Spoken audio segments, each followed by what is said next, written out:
Codex গিগাস অথবা the Devil's Bible, যেটাই বলা হোক না কেন, বাংলাতে কিন্তু একটি অর্থই আসে, যা হলো শয়তানের বই বা বাইবেল। কোডেক্স গিগাস হচ্ছে একটি ল্যাটিন শব্দ যার অর্থ দৈত্যাকৃতির বই। হেই বন্ধুরা, ভিডিওটি শুরু করার পূর্বে যারা আমার চ্যানেলে নতুন এসেছেন তাদের কাছে একটিই অনুরোধ, যারা এখনো আমার চ্যানেলটিকে সাবস্ক্রাইব করেননি তারা অবশ্যই আমার চ্যানেলটিকে সাবস্ক্রাইব করবেন। আর যদি ভিডিওটি ভালো লাগে তাহলে ভিডিওতে একটি লাইক করতে ভুলবেন না যেন। ফিরে আসি মূল আলোচনায়।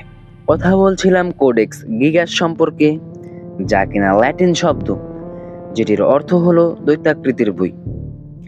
বন্ধুরা, বইটি তার নামের সাথে সমতা বজায় রাখে, কেননা বইটির দৈর্ঘ্য প্রায় 92 সেন্টিমিটার বা 36 ইঞ্চি আর প্রস্থ 20 ইঞ্চিও ছাড়িয়ে যায়। সুতরাং প্রায় 3 ফুট দৈর্ঘ্যের এই কোডেক্স গিগাসের প্রস্থ 1.5 ফুটেরও বেশি। আর এই দিক বিবেচনায় বইটি তার নামের সাথে সম্পূর্ণ সামঞ্জস্যতা বজায় রাখে। জানার সুবিধার্থে বলে রাখি, বইটি বর্তমানে সুইডেনের জাতীয় গ্রন্থাগারে সংরক্ষিত আছে। কোডেক্স গিগাস বইটিতে বিভিন্ন রকমের তথ্য বর্ণনা করা রয়েছে। তার মধ্যে উল্লেখযোগ্য কিছু তথ্য হলো, যেমন বইটির প্রথমেই সৃষ্টিকর্তার বিরুদ্ধাচারণ করা হয়েছে। এর পাশাপাশি রয়েছে বিভিন্ন রোগের চিকিৎসা পদ্ধতির বর্ণনা। এছাড়াও রয়েছে ভয়ঙ্কর রোগের অভিশাপ থেকে মুক্তি, মানুষের আত্মাকে বশীকরণ, এমনকি মানুষের আত্মাকে লালন পালন করা। তাছাড়াও রয়েছে কালো জাদু বিষয়ক বিভিন্ন তন্ত্রমন্ত্র।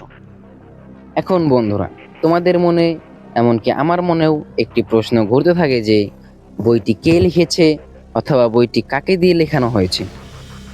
বন্ধুরা, রহস্যটা এখানেই লুকিয়ে রয়েছে। যদিও বইটি একজন মানুষ লেখা শুরু করেছিল, কিন্তু বইটি লেখা শেষ করেছিল শয়তান বা ইবলিশ, যেটাই বলা হোক না কেন। মধ্যযুগে হ্যারম্যান নামে বহিমিয়ার বেনেডিক্ট পোডলাজাইসের আশ্রমে একজন সন্ন্যাসী ছিলেন। একদিন তিনি আশ্রমের নিয়ম ভঙ্গ করেন, যার দরুন তাকে সেখানকার রাজার কাছে নিয়ে যাওয়া হয়।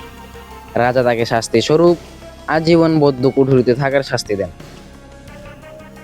শাস্তি চলাকালীন হঠাৎ সে একদিন তার আশ্রম গুরুকে বলে যে তাকে যেন মুক্তি দেওয়া হয়।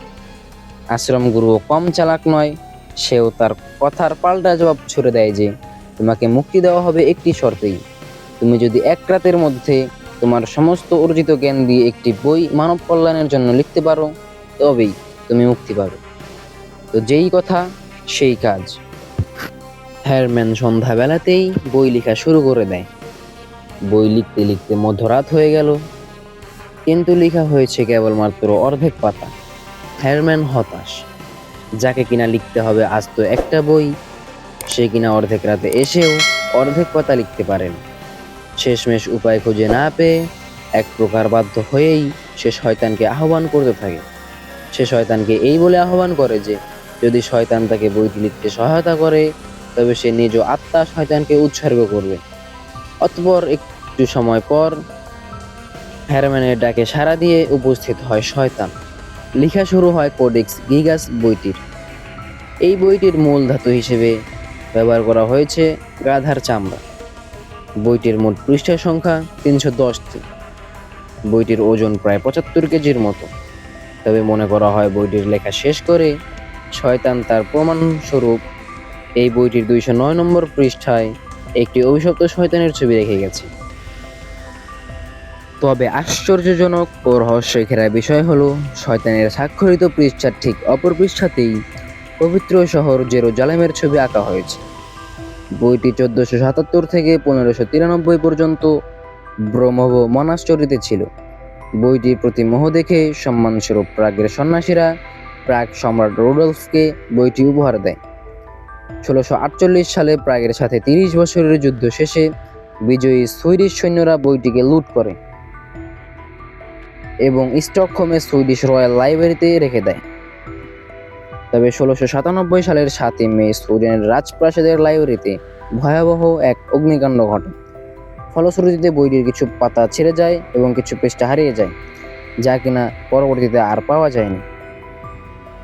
বন্ধুরা, বইটি বর্তমানে সুইডেনের জাতীয় গ্রন্থাগারে দর্শনার্থীদের জন্য উন্মুক্ত করে দেওয়া হয়েছে।